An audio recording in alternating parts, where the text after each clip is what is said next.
4।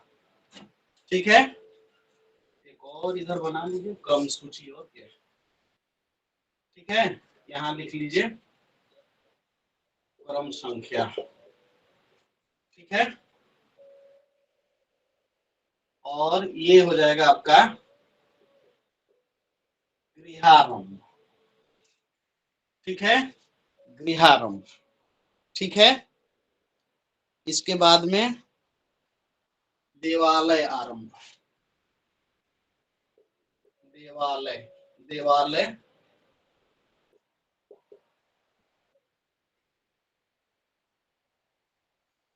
जलाशय आरंभ। जलाशय आरंभ। ठीक है, गृहारंभ, देवालय, जलाशय। ठीक है, और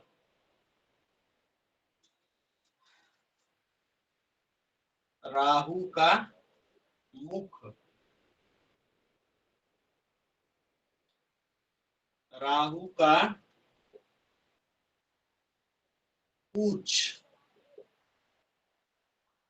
और राहु का पीठ।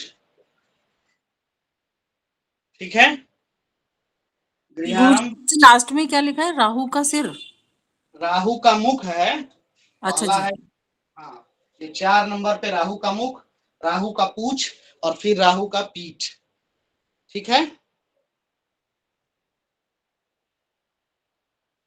यहाँ पर गृहारंभ में, तो गृहारंभ में पहले लिख लीजिए सिंह, कन्या और तुला। सिंह, कन्या और तुला। सिंह, कन्या और तुला। वृश्चिक, धनु और मकर। फिर जो है वृश्चिक, धनु, मकर। ठीक है ना, सिंह, कन्या, तुला, वृश्चिक, धनु, मकर, कुंभ, मीन, मेष। कुंभ, मीन, मेष और फिर आपका वृष, मिथुन और कर्क। ठीक है, वृष, मिथुन और आपका कर्क राशि। ठीक है, वृष, मिथुन और कर्क, कर्क। ठीक है, मीन, मेष और वृष। मीन, मेष, वृष। ठीक है, मीन, मेष, वृष, मिथुन, कर्क, सिंह। गुरुजी ना ब्लैक बोर्ड पे दिख नहीं रहा गुरुजी। मैं बता दे रहा हूं, मिथुन, कर्क, सिंह, कन्या, तुला, वृश्चिक, धनु, मकर, गृहारंभ, देवालय आरंभ। ठीक है, जलाशय आरंभ। बता दे रहे हैं एक बार, देखिए यहां शुरू करिए। गृहारंभ में सिंह, कन्या, तुला, सिंह, कन्या, तुला। ठीक है, उसके बाद फिर क्रम 22 सीधे लिखे हुए, वृश्चिक, धनु, मकर, कुंभ, मीन, मेष, वृष, मिथुन, कर्क। ठीक है, देवालय में मीन, मेष, वृष, उसके बाद फिर मिथुन, कर्क, सिंह, कन्या, तुला, वृश्चिक, धनु, मकर, कुंभ। ठीक है, अब यहां मकर, कुंभ, मीन।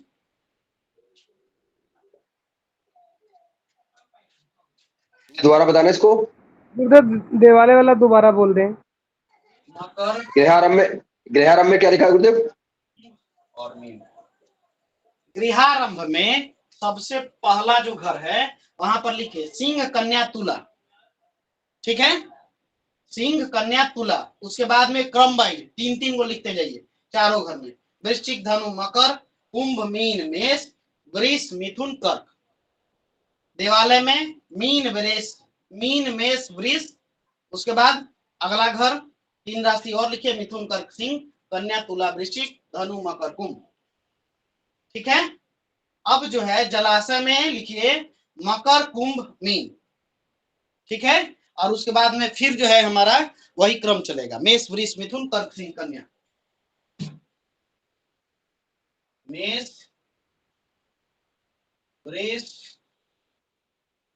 मिथुन कर्क सिंह कन्या तुला वृश्चिक धनु।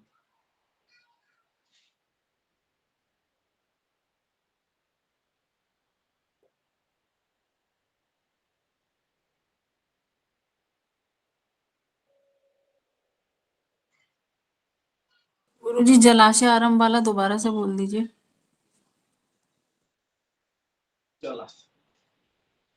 जलाशय आरंभ करना है मकर राशि से, मकर कुंभ और मीन, मकर कुंभ और मीन। उसके बाद में फिर जो है दूसरे घर में लिखिए मेष वृष मिथुन, तीसरे घर में कर्क सिंह कन्या, और फिर चौथे घर में तुला वृश्चिक धनु। क्रम वाइज एक याद करना है सिर्फ, सिंह कन्या तुला गृहारंभ के लिए फर्स्ट, वृश्चिक धनु मकर, कुंभ मीन मेष, वृष मिथुन कर्क। हो गया। देवालय आरंभ के लिए सबसे पहला घर मीन मेष वृष। उसके बाद फिर जो है तो क्रम वाइज 3 राशि, मिथुन कर्क सिंह कन्या तुला वृश्चिक धनु मकर कुंभ। जलाशय आरंभ के लिए मकर कुंभ मीन पहला, फिर जो है तो आपका मेष वृष मिथुन कर्क सिंह कन्या तुला वृश्चिक धनु। ठीक है।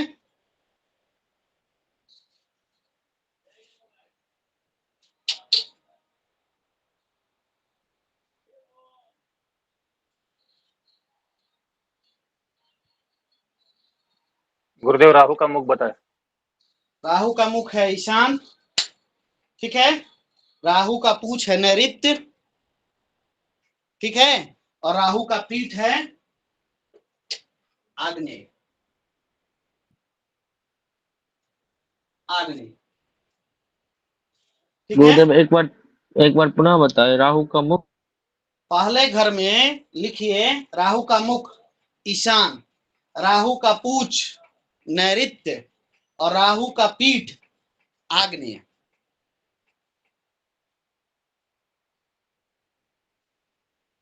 ठीक है।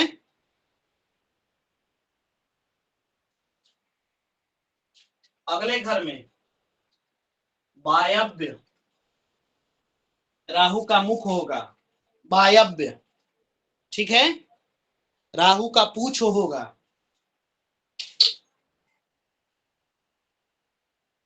आग्नेय, और राहु का पीठ होगा ईशान। कैसे होता है प्रैक्टिकल रूप में भी समझाएंगे। ठीक ना।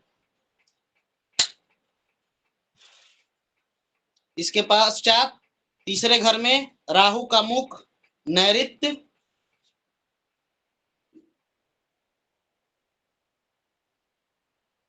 राहु का मुख हो जाएगा नैऋत्य में। तो नैऋत्य में मुख होगा तो पूछ कहां पर होगा? ईशान में। ईशान में। ठीक है। ईशान में। तो पीठ कहां होगा? वायव्य में। तो लगता है कि समझ गए आप लोग। राहु जो है ना हमेशा उल्टा चलता है ऐसे, तो 3 दिशाओं को कब्जा करता है, ईशान, आग्नेय और इधर नैऋत्य। तो ये वाला उसका मुख है, ये वाला उसका पूछ है, और ये वाला उसका पीठ है। अभी बताते हैं दिशाओं के माध्यम से। अब अगला है आग्नेय, वायव्य नैऋत्य। आग्नेय, इधर में वायव्य, और तो पीठ कहां पर हो जाएगा? रिक्त में, है ना।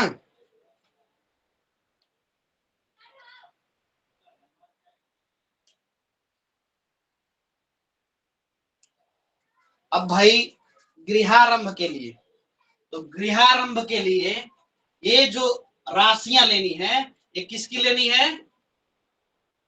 सूर्य की। देवालय के लिए गुरु की, और जलाशय के लिए शनि की।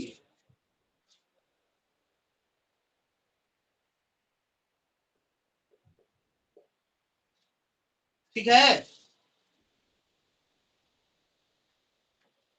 जलाशय के लिए शनि को प्रधानता दिया गया है। ठीक है ना।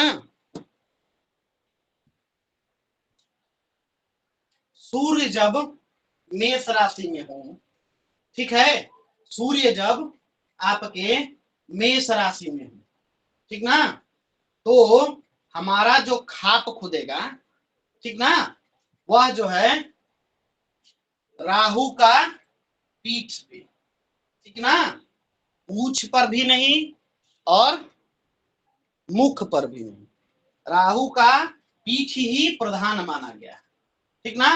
तो मेष राशि में जब सूर्य हो और हमको गृहारंभ करना हो, तो हमारा खाप कहाँ खुदेगा? वायव्य कोण में, ठीक ना। राहु के पीठ से कार्य आरंभ करना है, ठीक है, सदैव सदैव। ठीक है, ये चार्ट लिख लिया आप लोग, फिर हम बताते हैं आगे। ये चार्ट नोट कर लिया आप सभी?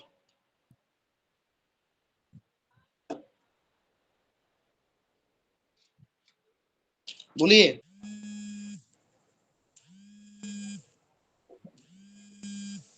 गुरुजी प्रणाम।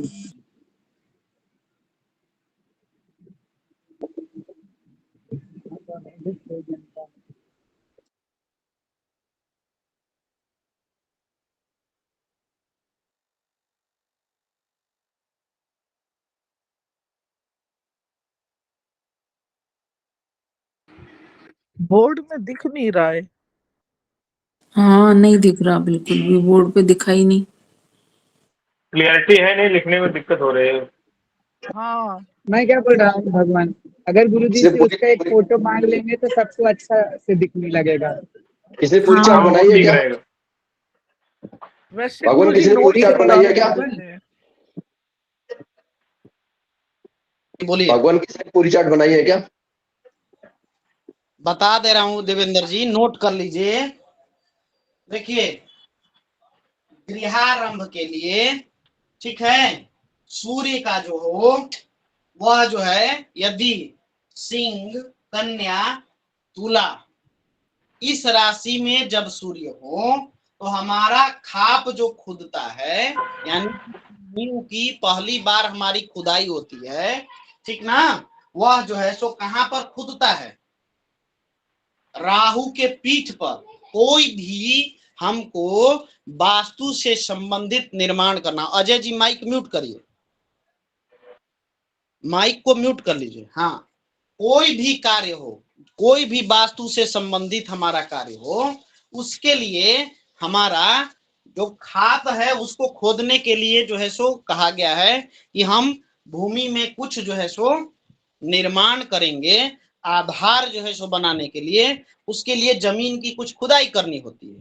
तो हम भूमि पे ऐसे ही खुदाई नहीं कर सकते, ठीक ना।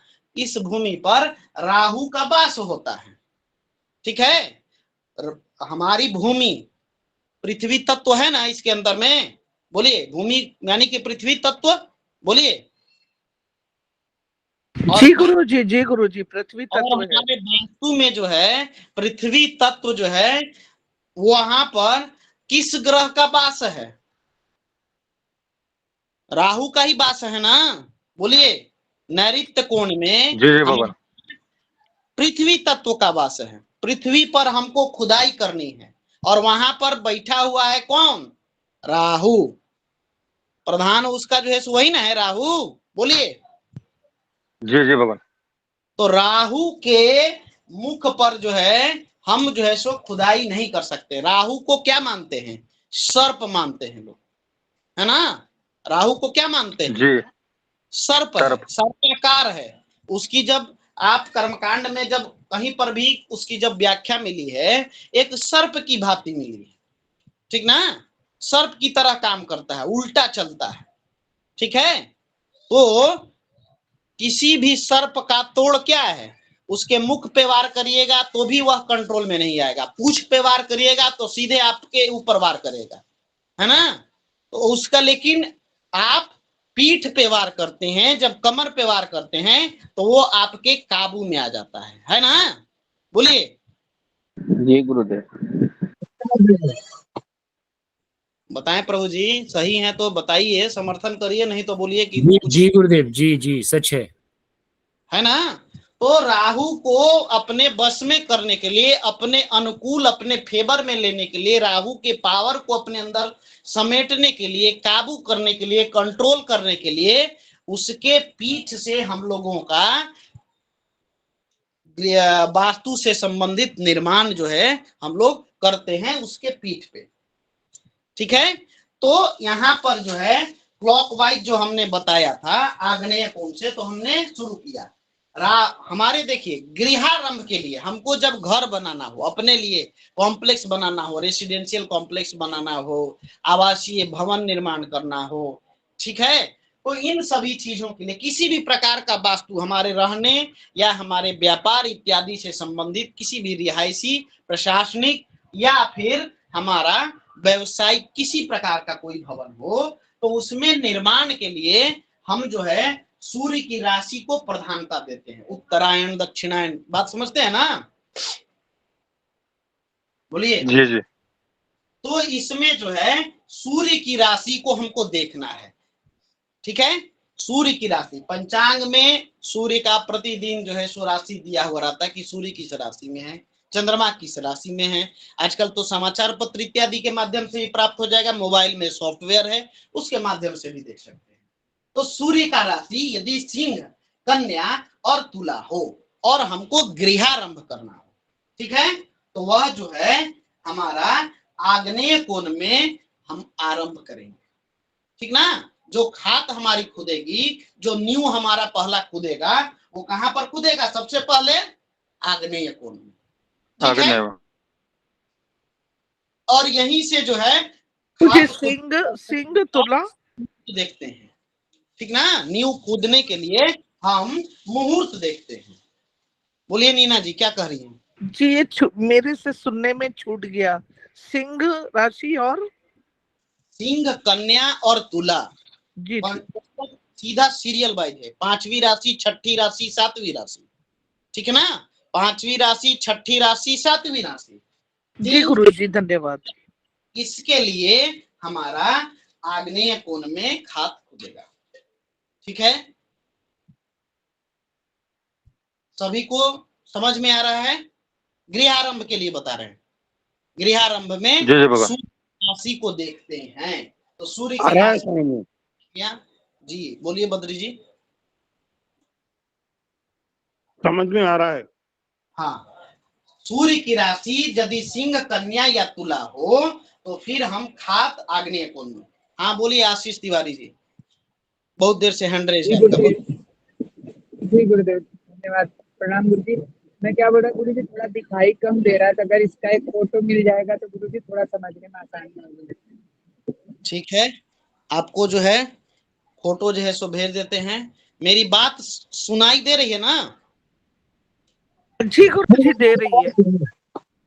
हाँ, तो इसको भी नोट कर लीजिए आप लोग, इसके माध्यम से भी चार्ट तैयार हो सकता है।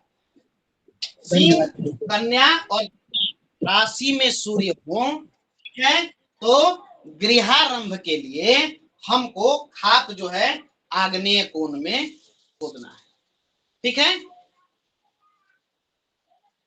वृश्चिक, धनु और मकर राशि में सूर्य हो तो हमारा गृहारंभ के लिए खात जो खुदेगा ईशान कोण में।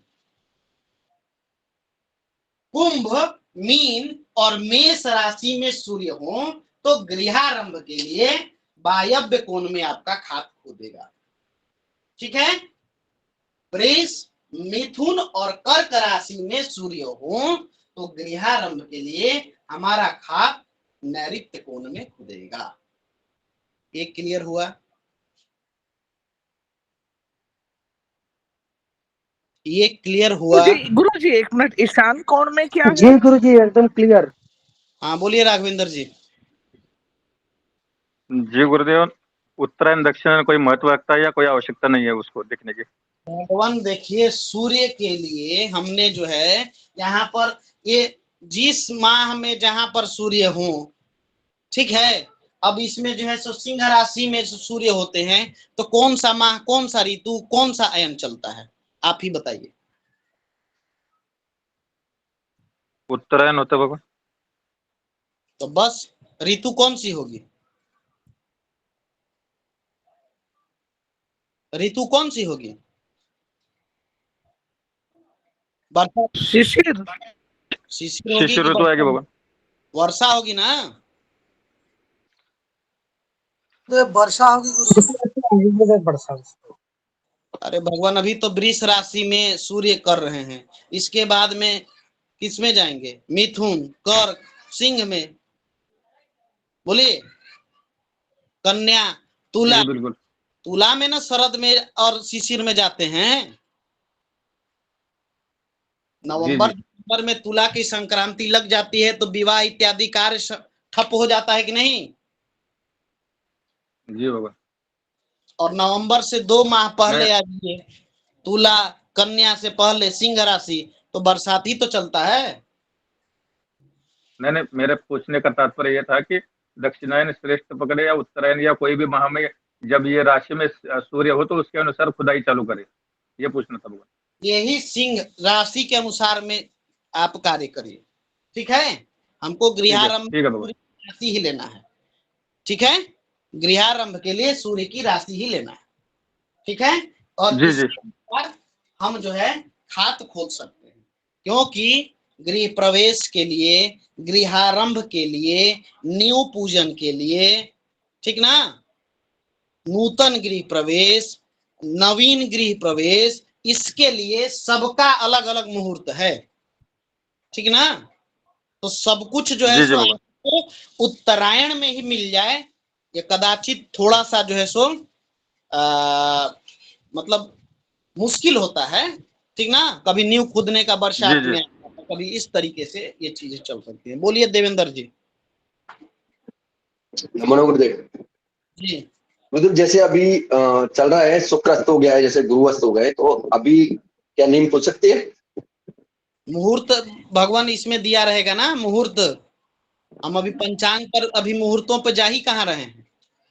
नहीं, मुहूर्त में नहीं है अभी ना। जैसे आपने सूर्य बताया, सूर्य तो ठीक चल रहा है, ठीक, बट जो ये 2 ग्रह सो गए या अस्त हो गए तो क्या हो सकती है? तो भगवान सूर्य और गुरु, यह जो है आपके जरूरी नहीं ना है कि आपके अभी अस्त हो रहे हैं, अभी मुहूर्त, वो किसी भी माह में अस्त हो सकता है ना। बोलिए। जी गुरुदेव। सूर्य और गुरु तो कभी भी अस्त हो सकते हैं ना।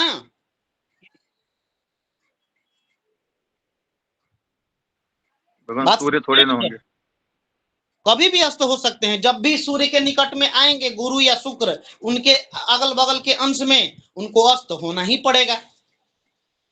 ठीक है, और जब ये सब अस्त ही हो जाएंगे, ठीक ना, तो फिर जो है हमारे बहुत सारे शुभ चीज कार्य बंद हो जाएंगे, बहुत सारे कार्य बंद हो जाएंगे। अब उसमें भी यदि हमको बहुत ही आवश्यक हो तो फिर जो है सो उसका निर्णय दिया गया ना कि केंद्र में गुरु रख के करिए, मैक्सिमम जो है सो अपने लिए शुभता ढूंढिए, उसमें शुभवार हो, शुभ तिथि हो, शुभ नक्षत्र हो, शुभ योग हो, है कि नहीं? बोलिए देवेंद्र जी। देवेंद्र जी बताइए। जी गुरुदेव। जब बहुत आवश्यक हो, मुहूर्त नहीं मिल रहा है, तो बिना लगन के ब्याह नहीं होता भगवान। गुरुदेव हो जाता है।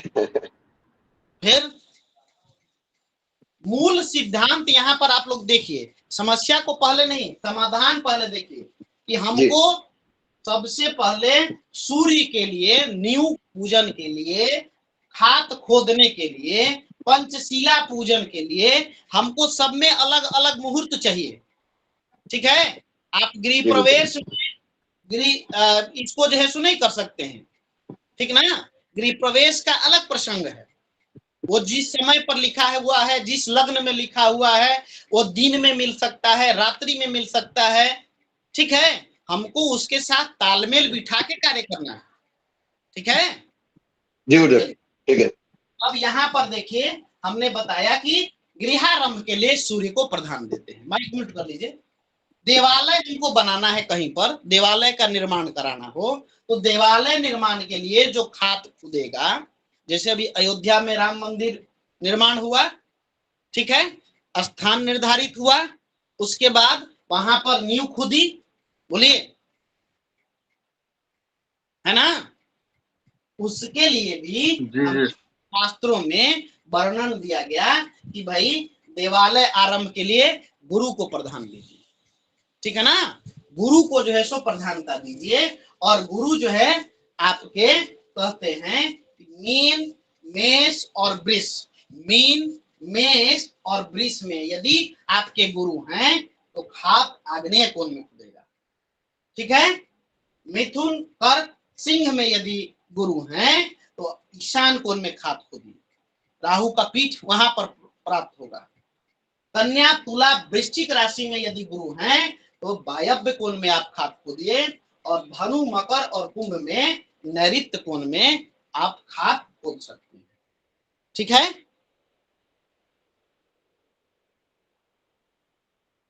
इसी प्रकार जलाशय आरंभ के लिए शनि को जो है सो यहां पर माना गया है। और शनि जब आपके मकर, कुंभ, मीन राशि में हो तो खात आग्नेय कोण में, मेष, वृष, मिथुन में है तो ईशान, कर्क, सिंह, कन्या में हो तो वायव्य, और तुला, वृश्चिक, धनु में हो तो नैऋत्य कोण में जलाशय के लिए खाद होती है। चार्ट समझ में आ गया ये? जी वो बना गया। किसी को कोई समस्या इसमें? जी नहीं गुरुदेव। चलिए अब बात करते हैं अपने राहु का मुख, पीठ और इस पर किस प्रकार का भ्रमण।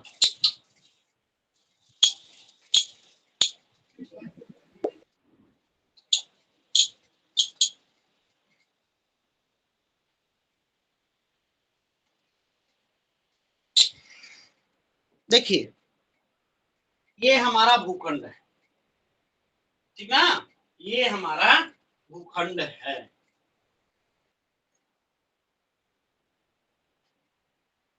हम जो है इसमें अपना गृह का आरंभ करेंगे। तो गृहारंभ, ये हमारी पूर्व दिशा है।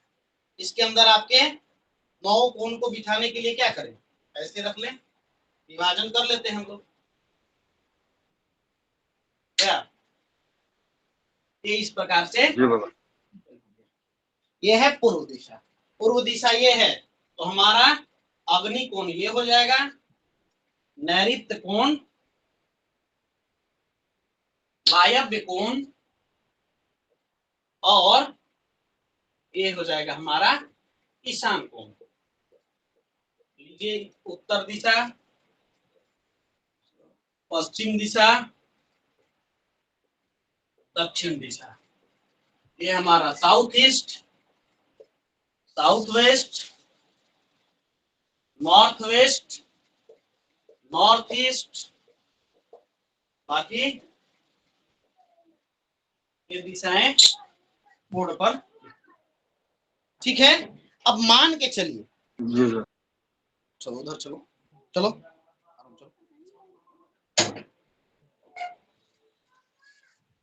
मान के चलिए कि हमारा सूर्य जो है वो किस राशि में है। अभी फिलहाल की हम बात करेंगे, सूर्य अभी किस राशि में? वृष राशि में। बोलिए, वृष राशि में गुरुदेव। वृष राशि में। तो वृष राशि में यहाँ पर हमको प्राप्त हो रहा है कि नैऋत्य कोण में इनका पीठ होगा। तो नैऋत्य कोण में हमारा इनका पीठ, ठीक है। राहु चलते हैं उल्टा, ठीक ना, तो इनका पूछ होगा वायव्य कोण में। इनका जो पूछ है ये है वायव्य कोण में, और मुख कहाँ होगा, ये जो है आग्नेय कोण में इनका मुख, ठीक है। ठीक है, मुख पर हम वार नहीं कर सकते, सर्प है ना, ठीक है। जी गुरुदेव जी। जी जी। पूछ पे वार कर नहीं सकते हैं, सर्प इसको मानते हैं, तो सर्प की तरह इसको सोच लीजिए कि ये सर्प है, तो कंट्रोल में कैसे आएगा, इसका पूछ पकड़ सक, तो ये सीधे आप पे वार करेगा। ये पकड़ लीजिए, आपको अपने गिरफ्त में लपेट लेगा। इस यहाँ पर वार करते हैं तो यह जो है आपके काबू में आ जाएगा, है ना। बोलिए, तो हमारा गुरुदेव इस समय वर्तमान परिस्थिति की हम बात कर रहे हैं, सूर्य कहाँ है, सूर्य जो है वृष राशि में, ठीक है। तो सूर्य जब वृष राशि में है तो हमारा नैऋत्य कोण में, ठीक है। जी भगवान। इसी प्रकार से अब अगला जो है, यदि मिथुन राशि में है तो भी खाप जो है हमारा यहीं पर खुदेगा, ठीक है। कर्क राशि में है तो भी खाप हमारा यहीं पर खुदेगा, ठीक है। जी जी। अब जो है गुरु किस राशि में है, अगर हमको देवालय आरंभ करना हो, फिलहाल गुरु किस राशि में बताइए, मीन मेष वृष मिथुन कहाँ पर अभी मैं तो मेष में है। है,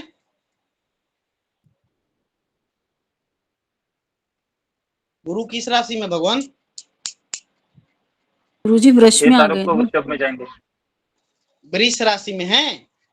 तो गुरु जब वृष राशि में है तो ये खात जो है इनका राहु का पीठ जो है, ठीक इसको उलट दीजिए, ठीक ना। ईशान में इनका पीठ है, जब ईशान में पीठ होगा, ठीक ना,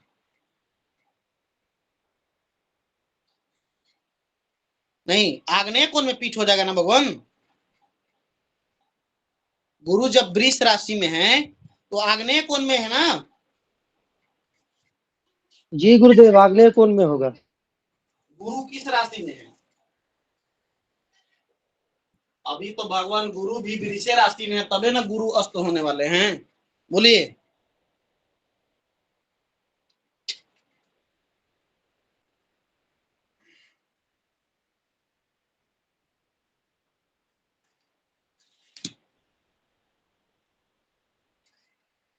आग्नेय कोण में आग्नेय कोण में पीठ आएगी।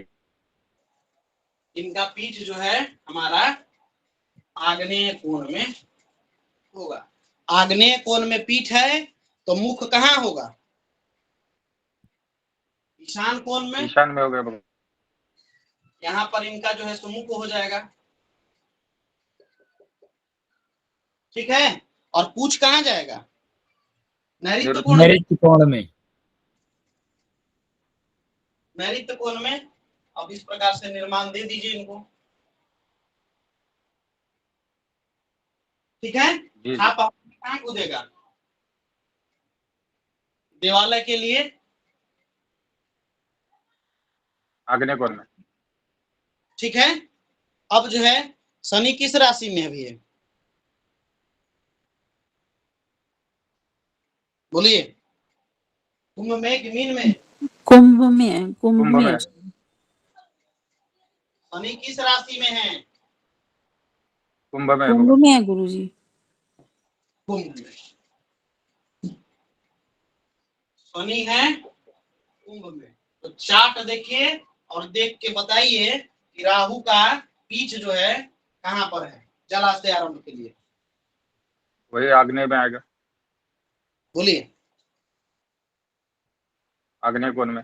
आग्नेय कोण में आएगा गुरुदेव, आग्नेय कोण में आएगा गुरुदेव।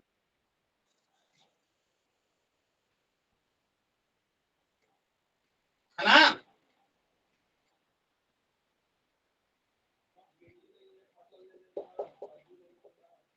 बोलिए, यही ना होगा, जलाशय के लिए भी खाप जी।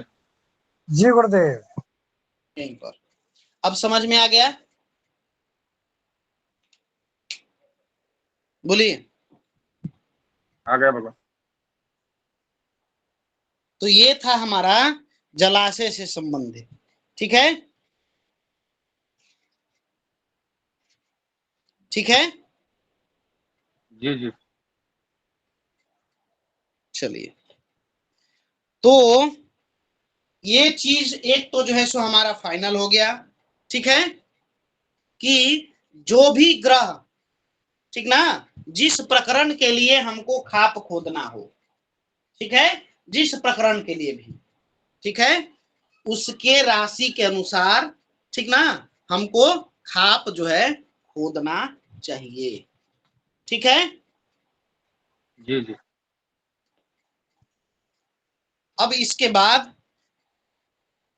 खाप तो खोद गया। खाप खोदने के बाद अगला प्रकरण क्या है हमारा? शिलान्यास के लिए होगा ना, पंचशिला पूजन। बोलिए, जी बाबा। पंचशिला पूजन। तो पंचशिला पूजन के लिए आज ही बता दें कि इसको कल बताएं? बोलिए, कैसा बताइए आप लोग? आज ही गुरुदेव बताओ आगे बाबा। ही इसको रहेंगे।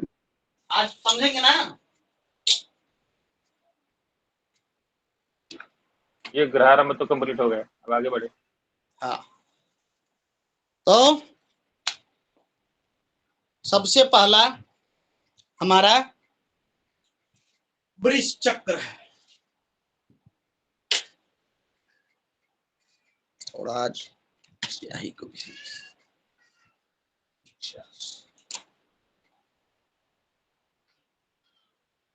गृहारंभ से कोई किसी का कोई प्रश्न नहीं ना है? बोलिए, अब ये पूछ लीजिए। नहीं बाबा।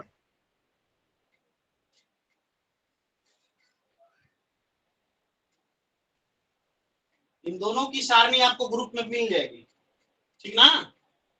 इन दोनों चीजों की सारणी आपको ग्रुप में मिल जाएगी, आप लोग चिंतित ना होइए। स्थान, नक्षत्र और फल। नक्षत्र और ये जो है फल। ठीक है। पंचांग देखने आता है ना? अभी सभी के पास पंचांग है कि नहीं? हाँ है गुरुदेव। तो पंचांग आप लोग जो है रख लीजिए। ठीक है।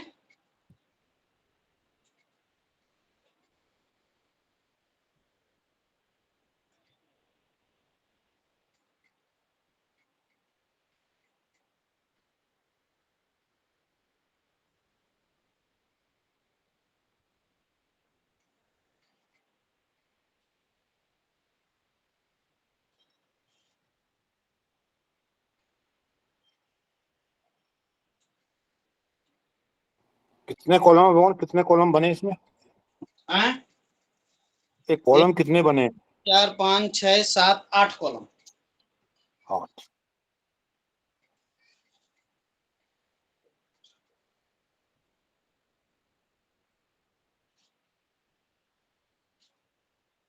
तीन चार चार, तीन चार चार, तीन तीन, नंबर याद कर लीजिए।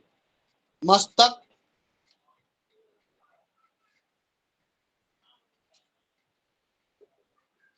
मस्तक, इसके बाद में अग्रपाद, अग्रपाद, पृष्ठपाद, मस्तक, अग्रपाद, पृष्ठपाद, पीठ। गुरुजी ये नंबर दोबारा से बोल दीजिए, ये जो बोल लिखा है आपने। पहला कॉलम है आपका स्थान, दूसरा नक्षत्र, तीसरा फल। 3 4 4 3 4 4 3 3, टोटल जोड़िए कितना आ रहा है? 3 4 7 7 4 11, 3 14, 14 4 18, 4 22, 25 और 3 28।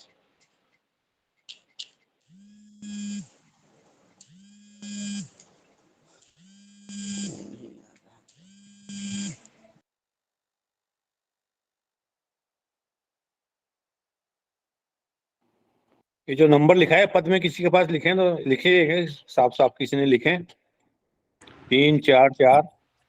हाँ 3 4 4 4, उसके बाद 3 4 4, लास्ट में 3 3। जी ठीक है। फिर उनका से बोलिए, फिर से बोलिए। 3 4 4। हाँ 3 4 4, रिपीट 3 4 4 और लास्ट में 3 3। नहीं नहीं, समझ में, फिर से समझ में नहीं आ रहा है। 3। अच्छा 3 4 4, हाँ 3 4 4, अच्छा, 3 3। ठीक ठीक। जी ठीक है। ठीक है। हाँ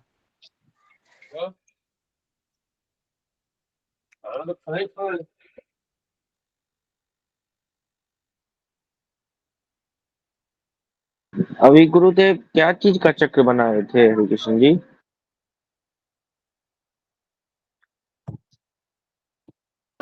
ये तो कंप्लीट होने के बाद ही मालूम पड़ेगा। तो मैं तो बाहर हूँ, थोड़ा ज्यादा देख नहीं पा रहा हूँ, तो अभी देखते हैं क्या बता रहे हैं।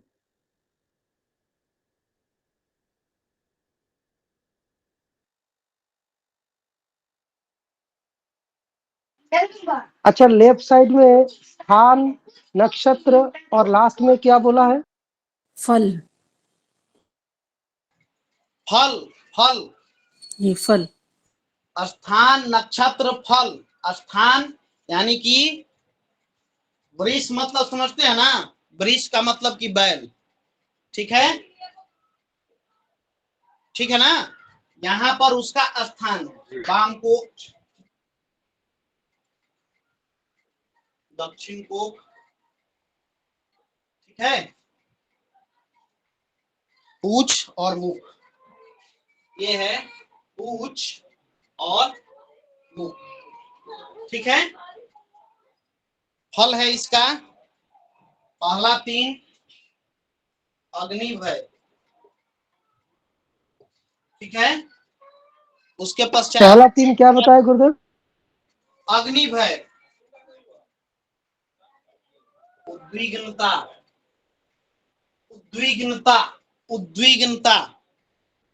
उसके बाद है स्थिरता, स्थिरता। उसके बाद धन, धन, विजय, निर्धनता, विजय, निर्धनता, स्वामी नाश और पीड़ा, स्वामी नाश और फिर पीड़ा। चलिए, सबसे पहला स्थान में सबसे ऊपर मस्तक, मस्तक, सर। उसके बाद अग्रपाद, अगला पैर, ठीक है। उसके बाद में है पृष्ठपाद, पृष्ठपाद यानी कि पीछे का पैर, ठीक है। फिर क्या है, चौथा नंबर पीठ, पीठ, ठीक है। फिर है वाम कोख, पेट भी कह सकते हैं इसका, बायां पेट, दक्षिण पेट, ठीक है। फिर है पूछ, पूछ, और फिर है मुख, फिर है मुख। मस्तक, अग्रपाद, पृष्ठपाद, पीठ, वाम कोख, दक्षिण कोख, पूछ और मुख। क्लियर है स्थान? 8 स्थान क्लियर है? जी गुरुदेव क्लियर। लास्ट वाला क्या बताएगी? मुख, मुख, मुख, जी ठीक है। सबसे नीचे फल में, फल में लिख लीजिए मस्तक यदि आता है अग्निभय, अग्रपाद यानी कि उद्विग्नता, पृष्ठपाद यानी कि स्थिरता, पीठ यानी कि आपको धन लाभ, वाम कोख विजय, दक्षिण कोख निर्धनता, पूछ स्वामीनाश और मुख है पीड़ा। ठीक है। लास्ट में क्या होता है गुरुदेव? मुख है पीड़ा, मुख पीड़ा। नंबर देख लीजिए अपना, नंबर जो संख्या लिखा हुआ है, ये नक्षत्र हैं। पहले 3, उसके पश्चात 4, ठीक ना, 3 फिर 4, उसके बाद में फिर 4, 3 4 4 3 4 4 3 3। नंबर पुनः लिख लीजिए, 3 4 4 3 4 4 3 3। ठीक है। गुरुजी सारणी को क्या हेडिंग क्या देना है? वृष चक्र, वृष चक्र जिसको वत्स चक्र भी कहते हैं, वृष चक्र जिसको वत्स चक्र भी कहते हैं। वृष चक्र यानी कि जिसको वत्स चक्र भी कहते हैं। और ये नक्षत्र गुरुजी क्या और बोले? ऊपर 3 वाली नक्षत्र सारणी- पहले 3 अश्विनी से बताते हैं अच्छा, इसके बारे में। यहाँ पर जो है हमारा जो गृहारंभ के लिए आपके पास नक्षत्र दिए होते हैं, जो एक समय दिया रहता है। पंचांग है आप लोगों के पास, तो पंचांग खोलिए। मैं भी पंचांग थोड़ा सा ले आता हूँ। पंचांग खोल के रखिए आप लोग। और जहां मुहूर्त दिया रहता है ना, सब पीछे वाले ऋषिकेश पंचांग है, तो सबसे सेकंड लास्ट जो पृष्ठ है, सेकंड लास्ट पृष्ठ ब्राउन कलर वाली, वहां पर देखिए गृहारंभ का मुहूर्त दिया हुआ है, उसको निकालिए।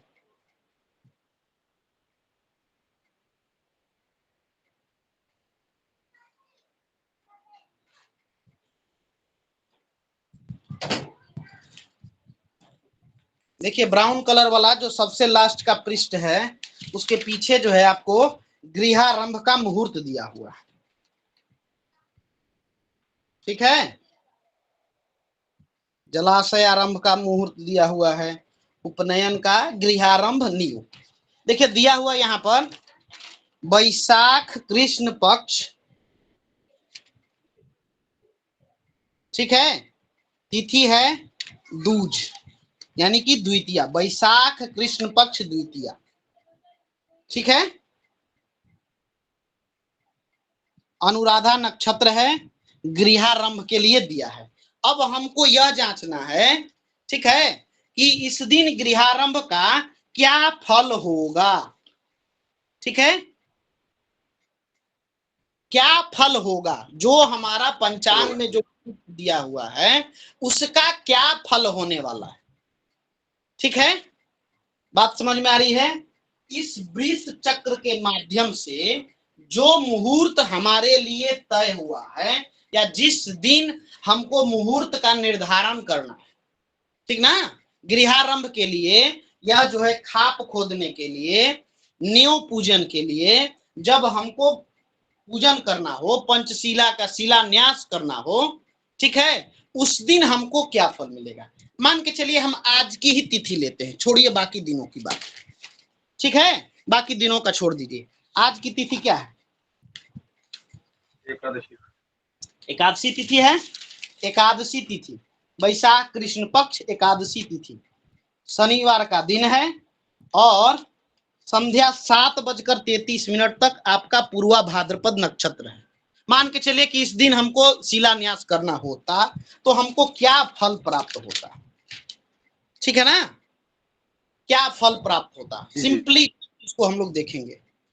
तो एक आप लोगों को बता दूं कि गृहारंभ के लिए या किसी भी मुहूर्त का निर्धारण बहुत सारे बिंदुओं पर किया जाता है। यहाँ पर हम सिर्फ नक्षत्रों के आधार पर हम यह तय कर रहे हैं कि हमारे लिए वो शुभ है या फिर अशुभ है।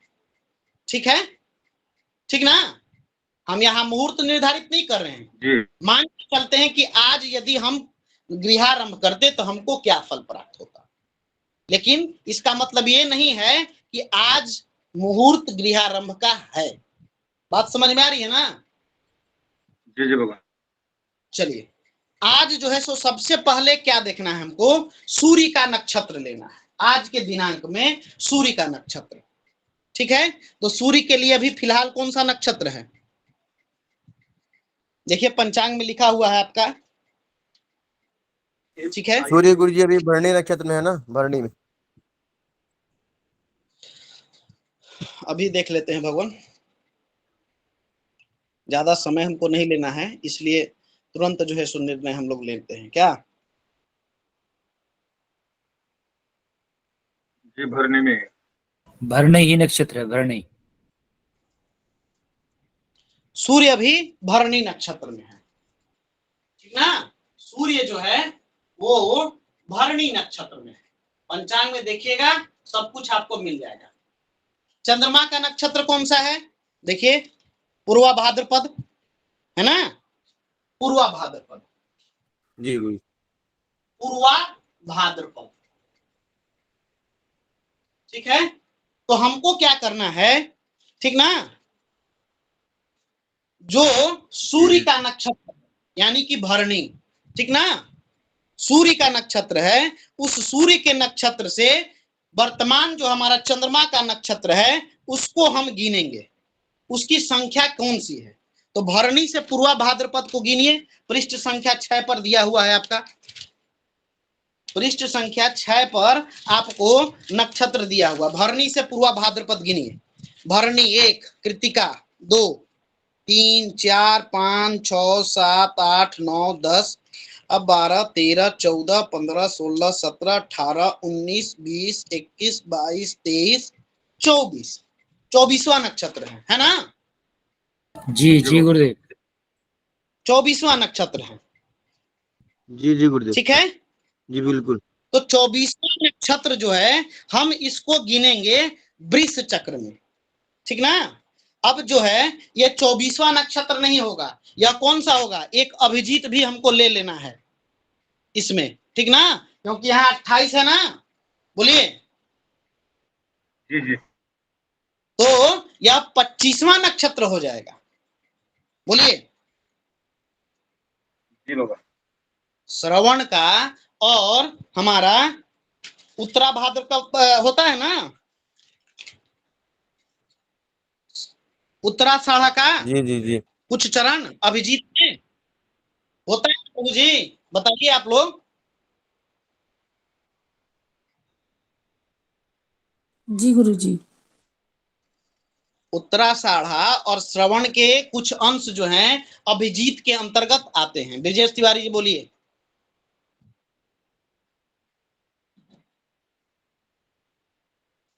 बोलिए ब्रजेश तिवारी जी।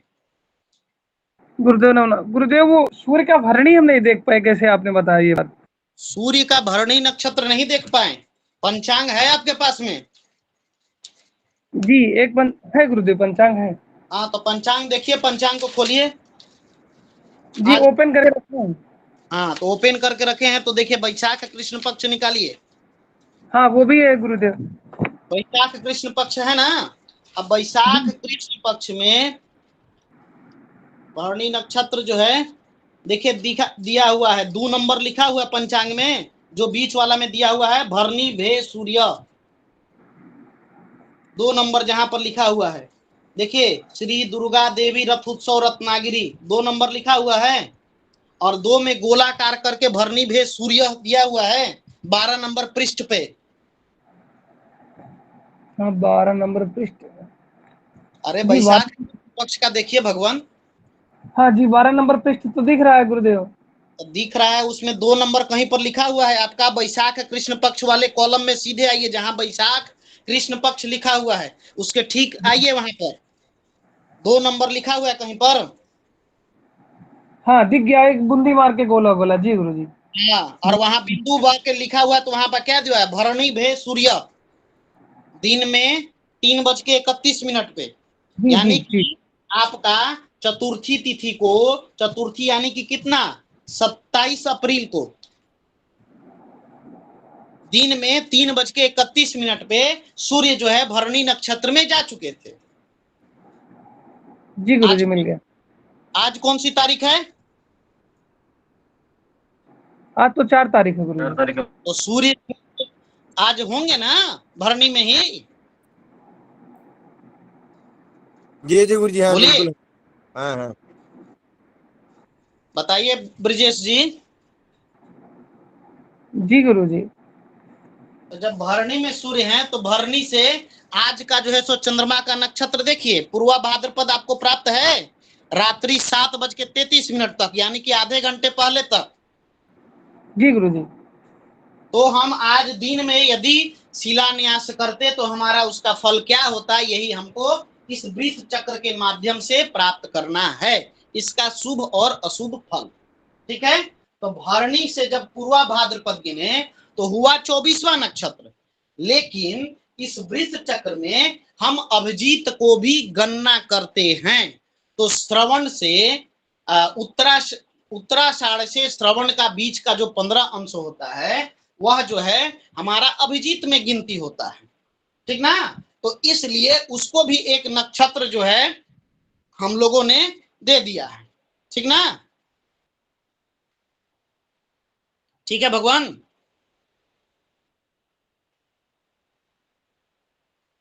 ठीक है प्रभु जी। जी गुरु जी। गुरु जी क्या लिख के आ रहा है इस पे? लाइव शेयरिंग आ रही है यूट्यूब, कोई कुछ किया है क्या? ज्वाइन करिए।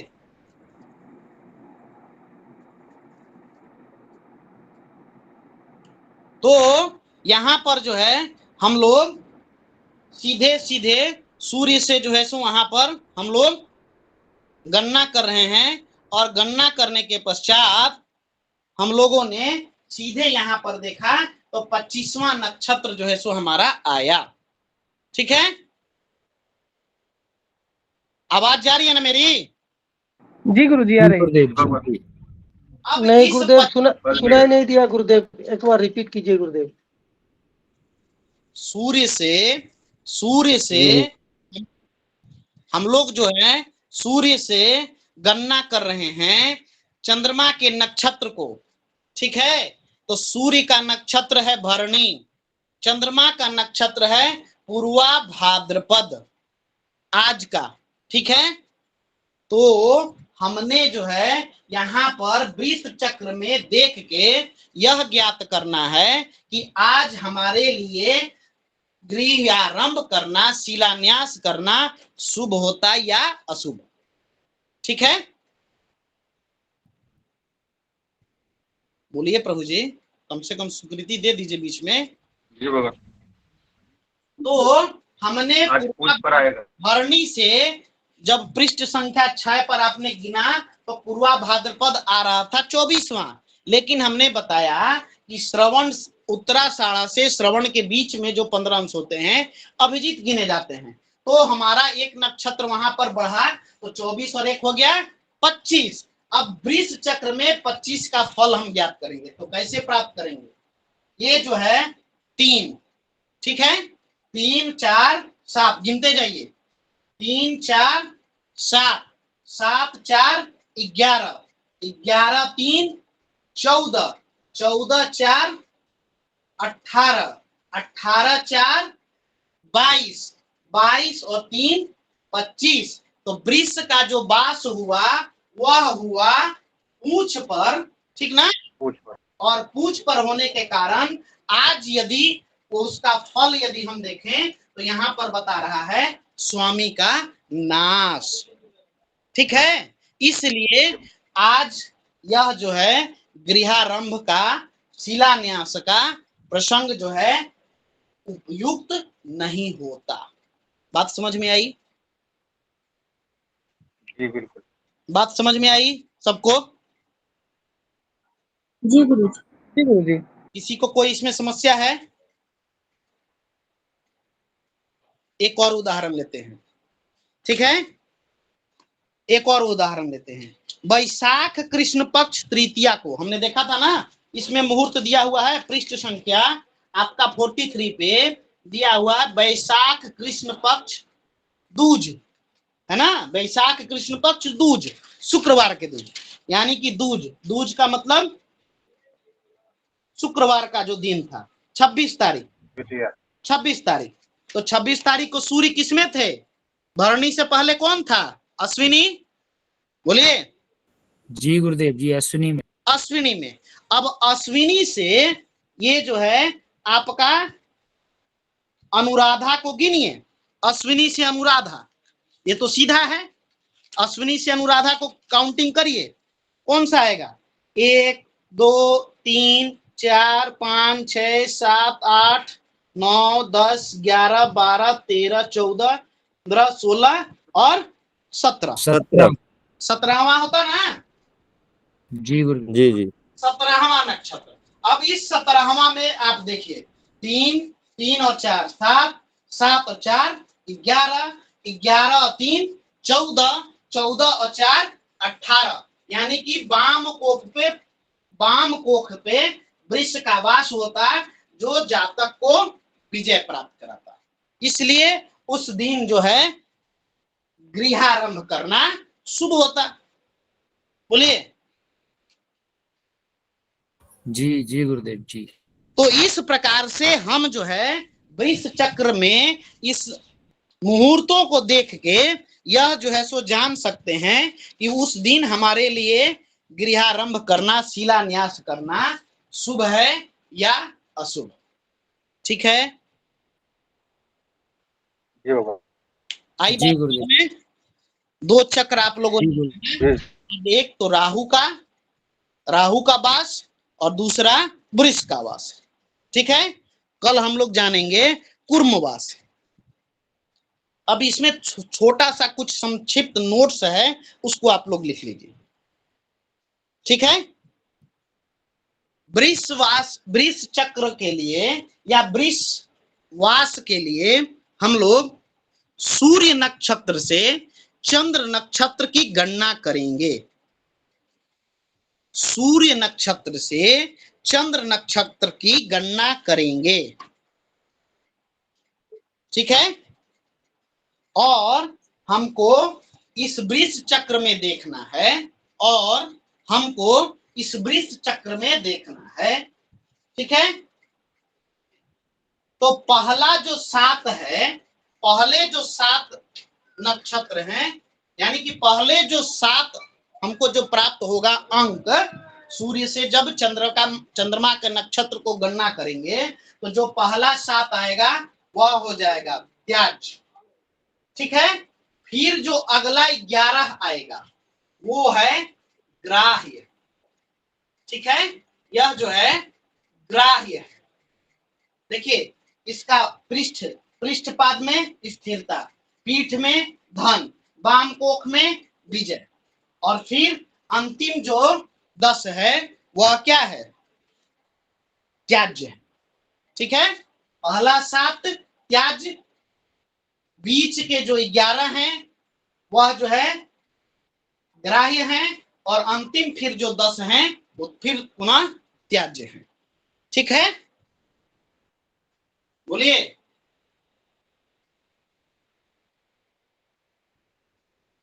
बताएं प्रभु जी। जी बाबा। जी जी ये जी अंतिम जी जी। त्याज्य हैं। 1 से 7 त्याज्य, यानी कि जो हमारी गणना आएगी वह क्या होगी? 1 से 7 त्याज्य होगा, 8 से 18 ग्राह्य होगा, 8 से 18 ग्राह्य होगा, 19 से 28 त्याज्य होगा, 19 से 28 त्याज्य होगा। ठीक है, यानी कि सूर्य नक्षत्र से चंद्रमा की नक्षत्र की जब हम गणना करेंगे तो जो संख्या हमारी 1 से 7 के बीच में आती है उसको हमको उस दिन को त्याज कर देना है।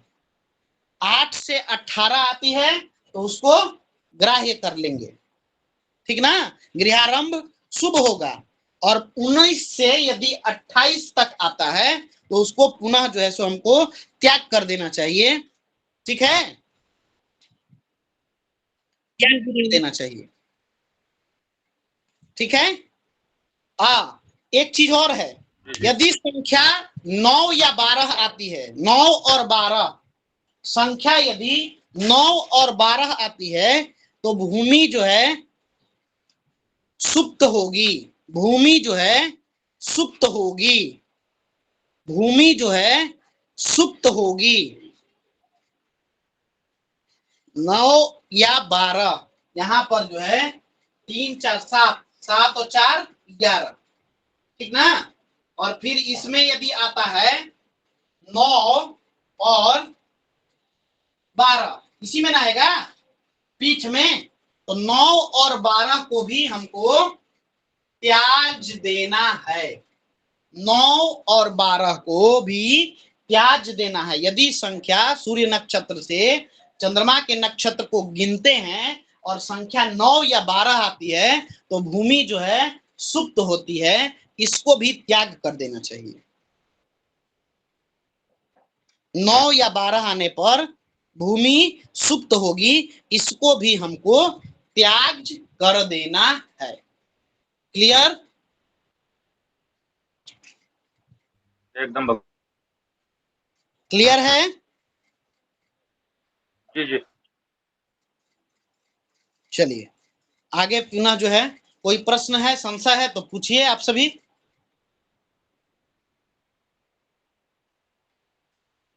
कोई प्रश्न या कोई संशय है तो पूछिए।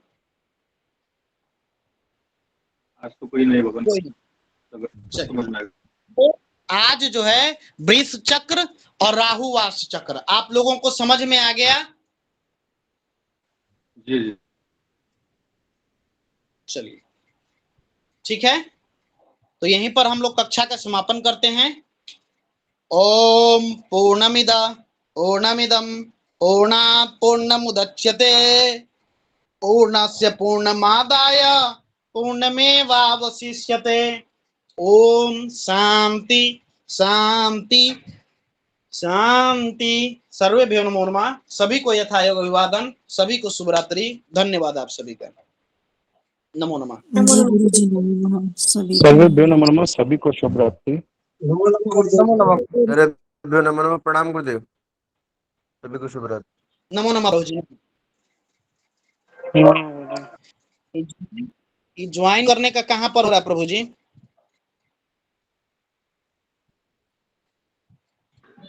नहीं पता गुरुदेव क्या लिखा रहा है, लाइव शेयरिंग ऑन यूट्यूब।